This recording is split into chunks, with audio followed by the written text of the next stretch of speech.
Covid 19 जो देश में और प्रदेश में फैला है उसके लिए अगर कोई जिम्मेदार है तो भाजपा की मोदी सरकार।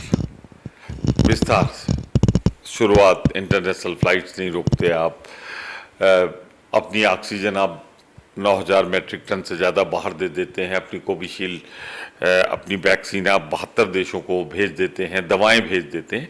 पर अभी अगर आप आए तो अभी भी प्रयत्न जो है वो कागजी है, ज़बानी जमा खर्च है।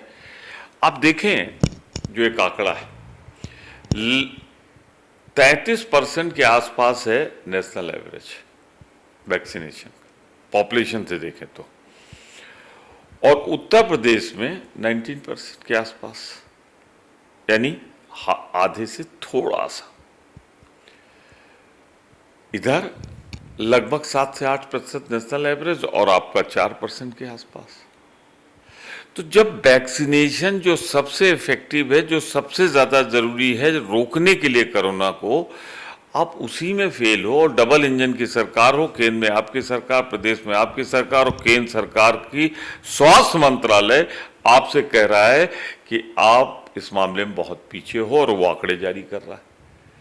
तो जब केंद्र सरकार, जहां आपकी ही सरकार है, वही आपको फिसड्डी मान रहा है, तो आवश्यकता इस बात की है, ये मत करिए, लफाजी मत करिए, सच्चाई समझिए और नेशनल एवरेज पे पहुंचिए, कम से कम उससे आगे निकलिए।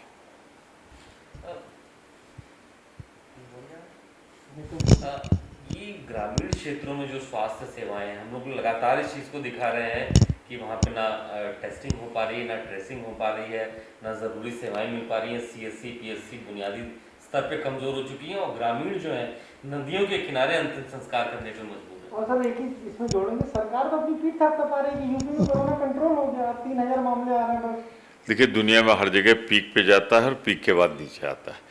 तो जो पीक पे जाके आपने लॉकडाउन में पीक पे ले गए और वो नीचे आ रहा है, उसमें आपका योगदान क्या है? मैं एक सीधा सा सवाल निकाल के देख लीजिए। मैं चाहता हूँ इस पर श्वेत पत्र जारी हो जाए, वाइट पेपर जारी हो जाए कि जो मानक है उनके अनुसार कितने डॉक्टर होने चाहिए उत्तर प्रदेश में आबादी के अनुपात में, और कितनी जगह रिक्त है। पिछली बार से इस बार, यानी फर्स्ट वेव और सेकेंड वेव के बीच में आपने कितने डॉक्टर अपॉइंट किए? यही हालत पैरामेडिकल स्टाफ की। आपके पास कंपाउंडर नहीं है, नर्सेज नहीं है, वार्ड बॉय नहीं है आपके पास। ये तो धन्यवाद दें कांग्रेस सरकार को, जिसने एनआरएचएम में पैसा दिया था, उससे इन्होंने संविदा पे कुछ लोगों को रख लिया, उससे गाड़ी आगे बढ़ रही, वरना तो वो भी इनके रखे नहीं, पिछली सरकार के। तो कुल मिलाकर कोविड से लड़ाई में ना दिल है, ना दिमाग है, और ना राजनीतिक इच्छा शक्ति है, सिर्फ लफाजी है। मैं तो एक चीज़ कहना चाहता हूँ बहुत साफ, ये क्यों चैनल्स जाके दिखा रहे हैं कि बहुत से पीएससीज का ताला नहीं खुलता, बहुत से डिस्पेंसरीज का ताला नहीं खुलता, एक एक हफ्ते वहाँ कोई आता नहीं है, और वो भी नोएडा, गाजियाबाद, दिल्ली से सटे जो है, जहाँ हर कोई जाना चाहता है। तो कुल मिलाकर ये लड़ाई तो लड़ रहे हैं कोविड के खिलाफ, लेकिन राम भरोसे हैं, जैसा हाईकोर्ट ने कहा है। देहाती ग्रामीण अंचल में हाईकोर्ट ने जो कहा है बिल्कुल सही कहा है, राम भरोसे। मैं तो ग्रामीण अंचल का। सर एक और सवाल है, तमाम चर्चाएं चल रही हैं उत्तर प्रदेश में, सियासत में बदलाव, मंत्रिमंडल में बदलाव होगा, ये होगा वो होगा। क्या ये कोविड की सेकेंड वेव से सरकार की इमेज में जो डेंट लगा है उसको कहीं ना कहीं ठीक करने की अब कोशिश है क्या, कि चेंज कर दो, थोड़ा बदलाव कर दो, लोगों की जो बातें हैं वो थोड़ा कम हो जाएंगी? देखिए, सन 80 से मैं लगातार विधायक रहा, सांसद रहा, पिछले चुनाव तक। मेरा अनुभव ये कहता है 5 साल की जब सरकार होती है तो चौथे साल में जनता मन बनाना शुरू करती है, और जब फाइनल 5th ईयर आता है तो फिर जनता बोलने लगती है। बोल दिया उसने पंचायत चुनाव में भाजपा के बारे में। इतनी बुरी पराजय पंचायत के चुनाव में मैंने किसी रूलिंग पार्टी के खिलाफ आज तक नहीं देखी, क्योंकि पंचायत के चुनाव में जो सत्ता में रहता है उसी के लोग हो जाते हैं। यहाँ तो सत्ता में रहते हुए भी नहीं हो पाए। अब ये किसको अध्यक्ष बनाएं, किसको मंत्री बनाएं, किसको डिप्टी चीफ मिनिस्टर बनाएं, कि किसको क्या करें, ये उनका आंतरिक मामला है।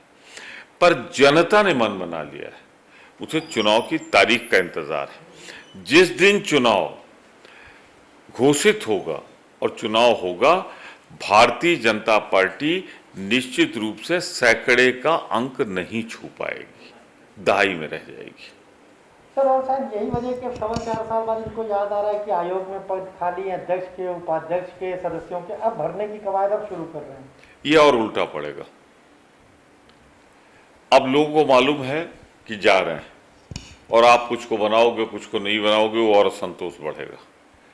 आप चले जाओ देहात में, आप चले जाओ शहरी अंचल में, ये छुट्टा जानवर की समस्या, बिल्कुल झूठ बोलते हैं, गौशाला में है, सब खेतों में। वैक्सीन मैंने आंकड़े दिए, राष्ट्रीय औसत के आधे के आसपास। डॉक्टर्स के जो पद रिक्त हैं, एक एक डॉक्टर 2-2, 3-3 PSCs को देख रहा। आप चले जाओ पैरामेडिकल स्टाफ की हालत ये है कि वार्ड बॉय के सहारे अस्पताल चल रहा है। तो सच्चाई तो ये है कि इन्होंने कोई कोशिश की ही नहीं मुकाबला करने का कोविड के लिए गंभीर प्रयास।